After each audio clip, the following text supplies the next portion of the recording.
그러면 우선 이 FATF라고 불리는 국제자금세탁방지기구에 대해서 좀 알아보자면, 여기서 이제 각 국가에 40개 정도의 권고사항을 내려주게 됩니다. 자금 세탁을 막기 위해서는 이제 여러분들이 이것들을 따라 주셔야 자금 세탁이 세상에서 많이 사라집니다 라고 하는 거죠. 그러면 자금 세탁에 대해서 잠깐 이해를 해보자면요, 불법적이고 아주 나쁜 방식으로 돈을 버는 막 범죄 조직, 뭐 영화 어벤져스에 나오는 나쁜 악당들, 빌런들, 이런 사람들을 잡으려면 추적할 때 가장 좋은 방법이 뭐가 있을까요? 돈을 어디서 어떻게 사용하는지 추적하는 방법이 가장 좋은 방법입니다. 왜냐하면 악당들도 결국에는 돈을 벌기 위해서 악당 노릇을 하는 거고, 그리고 결국에는 그 돈을 먹는데, 옷 입는데 사용을 해야 됩니다. 그래서 훔쳐간 돈 또는 누구로부터 수당으로 받은 돈, 이런 것들이 어디 사용되어 있는지의 내역을 추적하는 것이 가장 좋은 추적 방법인데, 그거는 당연히 악당들도 알고 있겠죠. 그래서 악당들은 항상 어떻게 하죠? 추적당하지 않는 돈을 달라라고 합니다. 쉽게 말하면 우리가 전산상, 즉 컴퓨터로 이체하거나 또는 이런 일반적인 돈을 보내는 사람과 받는 사람의 신원이 계좌를 사용하게 되면은 기본적으로 조회가 됩니다. 이 계좌가 누구 건지 뭐 이런 것들이 나오죠. 그럼 막 큰 돈 오가고 그럼 체크가 바로 가능하겠죠. 그래서 이런 것들을 늘 확인 가능한 환경을 만들기 위해서 금융 서비스는 신분증이 없으면은 계좌를 만들 수 없도록 하고 있습니다. 이게 없으면은 금융 업무 아무것도 못 하잖아요. 결국 이런 것들이 전부 다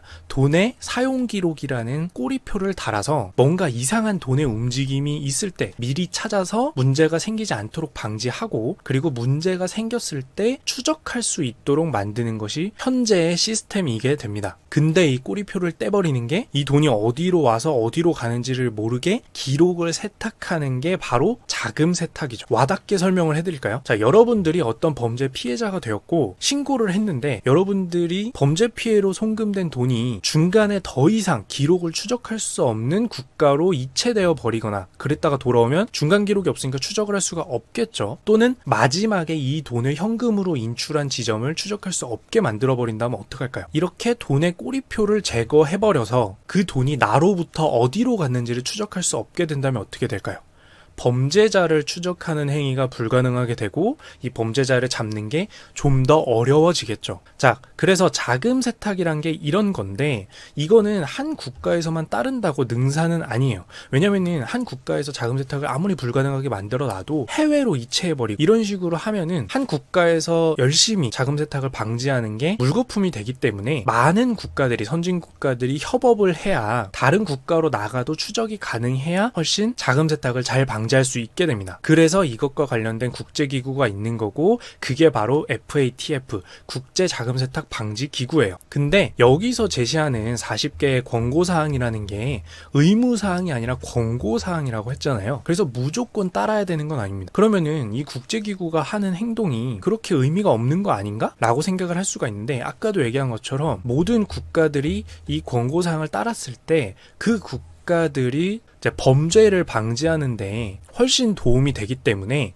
이 FATF의 권고사항을 따르지 않으면 그 따르지 않는 국가죠. 그 따르지 않는 국가는 굉장히 신용을 잃어버리게 돼요. 저 나라로 가면 돈이 추적이 안 된대. 저 나라는 자금 세탁을 하도록 두는 국가래라고 하면 그 나라와 금융 거래를 할 때 믿을 수 있나요? 나 아는 사람 한 명이 돈을 가져가면 대체 어디다 쓰는지 모르겠어. 이런 사람이랑은 돈 거래를 할 수가 있나요? 못 하겠죠. 그렇기 때문에 이 FATF의 권고사항은 권고사항이긴 하지만 이것을 따르지 않으면 신용등급에 안 좋은 영향을 받게 됩니다. 이 신용등급이 안 좋아지게 되면 다른 국가에 돈을 빌릴 때나 기업들이 돈을 빌릴 때 많이 빌릴 수가 없게 되죠. 그래서 상당히 의미가 있는 권고사항이긴 하다라는 점을 알아두시면 되고요. 실제로 이제 2019년 7월, 다음 달이죠. 다음 달에 한국을 방문해서 우리나라가 여기서 말한 권고사항을 잘 따르고 있는지, 국내의 법으로 잘 반영하고 있는지를 평가하러 오기도 합니다. 그래서 여기서 잘 평가받아야 되기 때문에 이제 은행 업무 하시는 분들이나 이 관련 법 관리하시는 분 같은 경우에는 열심히 이 평가를 준비하시는 걸로 알고 있어요.